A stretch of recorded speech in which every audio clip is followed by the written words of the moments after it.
ကောင်းတယောက်တော့သူကထိုဘာသာစကိုင်းနဲ့ကိုပုံပြနေတော့အဖြစ်ကိုလည်းကောင်း ဟုတ်ကဲ့ပြီးတော့တူညီတာရှိသလို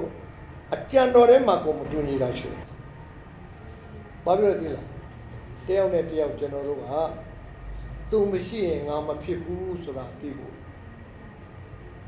ခရစ်တော်ကိုယ်ထဲမှာဒီလိုနေရောက်တယ်ဒီနေ့တော့မိတ္တဟာရမပြည့်တယ်လက်ကဖြတ်ပြီးထွက်သွားတယ်လို့ဆိုအဲ့ဒီလက်ကဘာမှမလုပ်ဘူးပုတ်တော့မသွားရင်နေရမယ်ထာဝရဘုရားဒါပေမဲ့ဘာမှမလုပ်ဘူးခန္ဓာကိုယ်နဲ့တွဲနေမှသာလေအတိတိတယ်ဒါကြောင့်မလို့ရှင်ရောခရစ်ခန်းကြီး15ကဒါကိုဖော်ကျူးတယ်ဒီနေမှအတိတိတာဆိုမိတ္တဟာရထဲမှာဆက်ရှိနေဖို့အရေးကြီးတယ်ခြားနာမှုပေါ်မှာစိတ်ငယ်တာတို့အကြတာတို့တူကျင်တာတို့ပေါ့အားကျင်တာတို့ငါတူတဲ့မြင်တယ်တယောက်ကမှမတူတဲ့မမြင်ပါဘူးဘသူကမှဘသူနဲ့မမြင်ပါဘူးကျွန်တော်ပြောချင်ပါတယ်ဒီကောယောမဩဇာ30နှစ်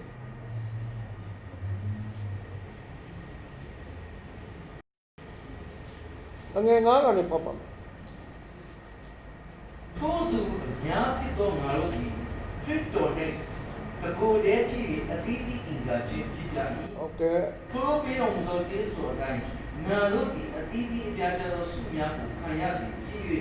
ပရောဖက်များရှိနေယုံကြည်ခြင်းပမာဏကိုရသည့်အတိုင်းပရောဖက်ပြုကြကုန်မှာဓမ္မဆရာအရာရှိဓမ္မဆရာကိုဆောင်ရွက်ကြကုန်မှာဆုံးမဩဝါဒပေးတော်သူထိုမှုကိုဆောင်ရွက်စီလို့ဆိုပြီးဆောင်တော်သူထိုမှုကိုဆောင်ရွက်စီအစွန်ကျဝေငါတော်သူလိလိတော်စိတ်ကိုဝင်ငါစီအောက်ချုပ်တော်သူလုံးလာဝရိယနဲ့အောက်ချုပ်စီမဆတ်တနာချင်းအမှုကိုပြုတော်စေတနာစိတ်နဲ့ပြုစီပြီးတော့စဉ်းစားကြည့်ပါတော့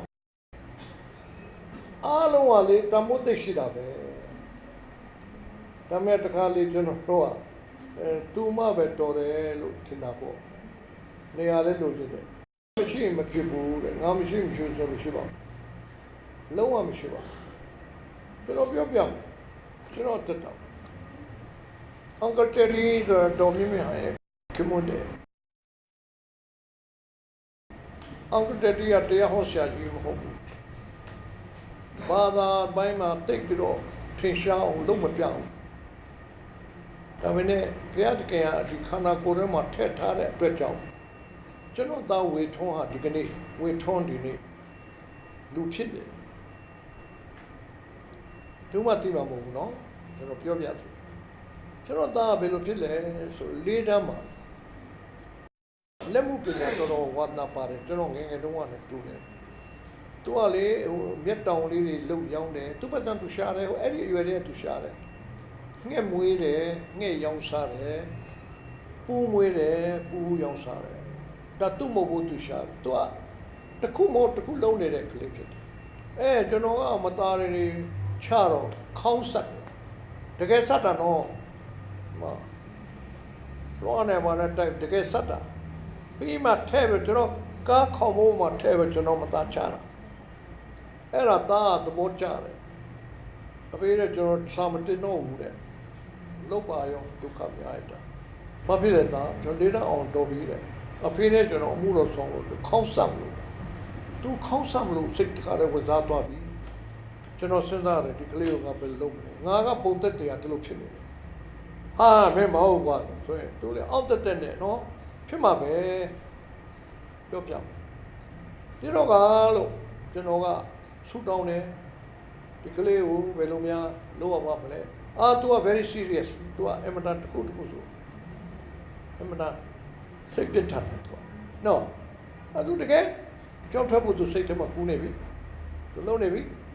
something wrong ဖြစ်နေတယ်အဲ့ဒီမှာကျွန်တော်အန်တီဒိုမီမီဟာကမွန်တယ်ကိုတည်းဒီလိုလိုဖြစ်တယ်ကျွန်တော်သားဒီတော့အရေးကြီးတာအတင်းတော်ကကြီးလာတာအရေးမကြီးဘူးတယောက်ရဲ့ဖျားပေးတဲ့ပါရမီကိုတယောက်ကသဘောပေါက်ပြီးတော့လေးစားပြီးတော့နော်အကူကြီးတောင်းဖို့လိုတယ် အဲ့လိုပြောလိုက်တော့သူကရီးတယ်ကျွန်တော်ကိုရီးတယ်ခိုင်ဘာပုနဲ့ဘာပုဘာပုကိုယ်လုံး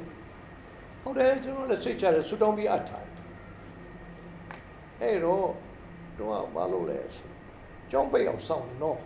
စောင့်မဖြစ်ဘူးကျောင်းပိတ်သွားတဲ့ခါကျဝေတော့အကတယ်ရီနဲ့ငှက်ပြစ်လိုက်မလားဒီကောင်လည်းနည်းနည်းယူတယ်ငှက်ပြစ်လိုက်ချင်တယ်ပြီးတော့မှတောက်တယောက်ရှိတယ်တတိပိုးမှမမေ့တယ်နော်တတိပိုးလေအဲ့ဒါအခုဟိုဒီမှာတချို့အတီးဘူးပေါ့နော်ဒရိုမာဆိုတာရှိတယ်အဲ့ဒါအတီမာဂျူရဲ့အတော်ပေါ့အမေရဲ့ညီမတော်တာလေခိုးရကတာတယောက်ရှိတယ်သူနာမည်တတိပိုးတယ်ဗမာနာမည်မလဲမသိဘူးကျွန်တော်အဲ့ဒီတတိပိုးနှစ်ယောက်သူတို့ကတတိပိုးကလည်းအတက်กว่าပါတယ်တက်กว่าတော့ပူပူလေးတော့နှစ်ယောက်ဆုံးသူခေါ်တော့သွား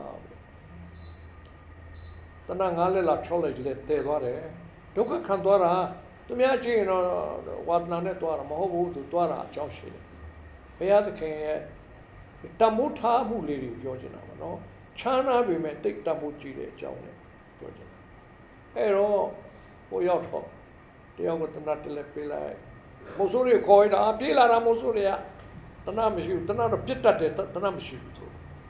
အဲ့ဒါနဲ့တနတ်ပေးတယ်ခြေလာပေးတယ်ဘာလို့မလဲဝက်တွေ့ထားတယ်ဘာညာပေါ့လေဆိုလွတ်လိုက်ပြီးတော့မှသူတို့နှစ်ယောက်ကိုလည်းတယောက်ကိုဟိုအကြီးကိုတော့ .22 rifle ပေးလိုက်တယ်ကျွန်တော်သားကိုတော့ဝေထုံးတော့လေတနတ်ပေးကဲမင်းတို့လည်းတော့ပြစ်တယ်ဖြစ်တယ်ဆိုပြန်လာတဲ့တဲ့စောင်းတယ်သူလည်းပေးချမ်းတောက်လာဘာလာမသိပါဘူးတပည့်တွေကလည်းပေါ်တယ်အကတဲတွေကဆဲအုပ်နေတော့သူကအဲ့ဒီမှာဘယ်လိုလဲတဲ့ဘယ်လိုပါရလဲဘာငယ်ကလေးပါလေးပေါ်ပြီးမှညကြောက်တွေ့လား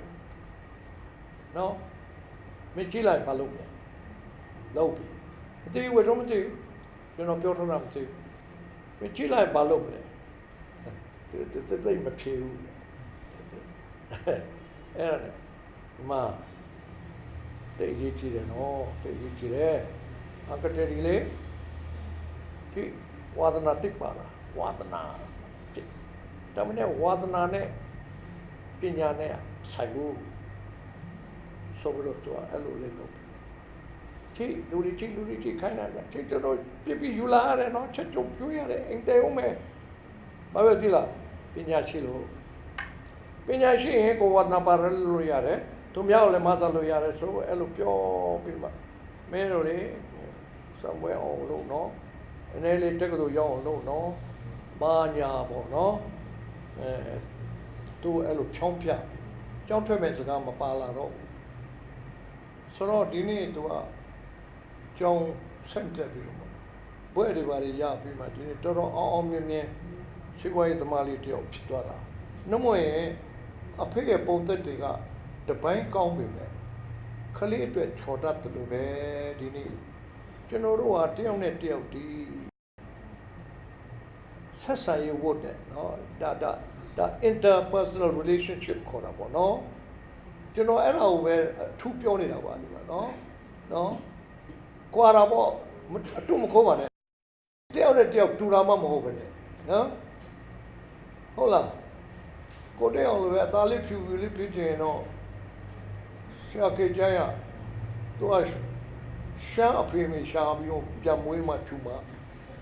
တော့ပေမေရချင်းဆိုတော့တခါမှဖြူတော့နော်မလား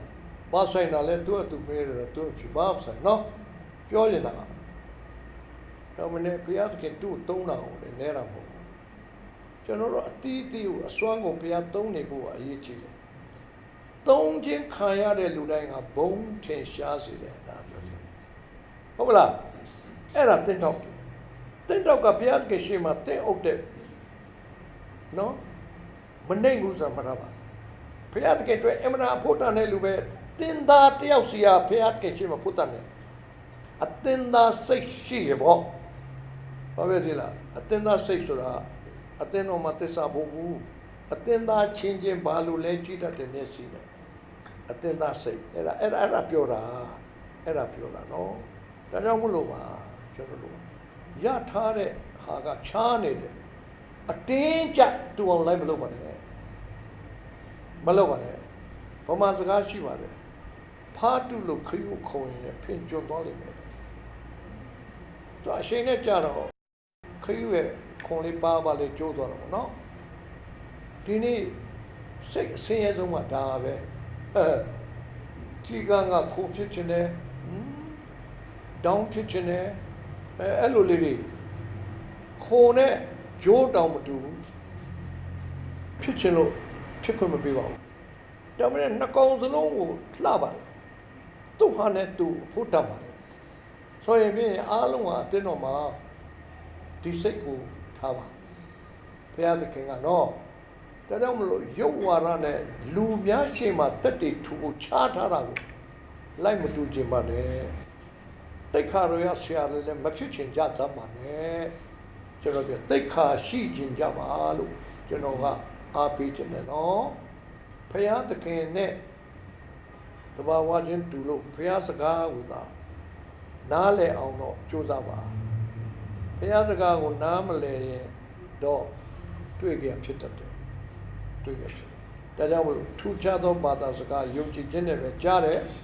အဲ့ဒါကြားနေတဲ့လူကတော့ဘုရားခိုင်းတာသူလုပ်နေမှာဘယ်လိုမှကြည့်မဆိုင်ဘုရားလည်းသူ့ကိုဘုံတင်မှာဘုံတင်မှာဘုံကဘုရားတင်မှာရတာနော်အဲ့ဒါကြောင့်မလို့ဘုံတင်တဲ့အခါကျတော့ဘလူသေးတယ်တဲ့မဟုတ်လားလောက်လွဲလေးပဲရှိတာပဲညင်းမို့လဲလို့တယ်နော်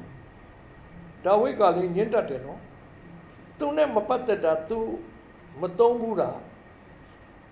နော်သူမကျွမ်းကျင်တဲ့ပံ့ပိုးမှုကိုမယူဘူးဒီနေ့မကျွမ်းကျင်တဲ့ပံ့ပိုးမှုကိုယူပြီးတော့ဘုရားကအေဝံဂေလိဆရာဘိသိက်ပေးပြီးတော့သူ့ကိုဒီစိတ်ပေးထားတာကလေးအလုပ်သွားလို့တယ်အကျွေးတွေတော်တော်များကြီးပဲဘာဖြစ်လို့လဲကလေးတယောက်ကို$10ရလို့စဉ်းစားကြည့်ပါတော့လောကဘက်ကတော့အတိတ်ပဲရှိတယ်ဒါပေမဲ့ဝိညာဉ်ထဲမှာအတိတ်ပဲမရှိဘူးဖះကပေးတာနဲ့ဖះကခိုင်းတာလေးဟာဖះကကိုလုံနိုင်တဲ့အဆင့်ထဲမှာထဲ့ထားပြီးမှခိုင်းတာအဲ့ဒါကိုပြောတာပါအသီးသီးတို့အားဝေပေးတယ်ဆိုတဲ့ဒီပါရမီပေါ့နော်ဒါကျွန်တော်တို့နှလုံးထဲမှာတွင်းကြပါလို့ကျွန်တော်ပြောချင်တယ်ဘုရားကောင်းကြီးပေးပါစေအာမင်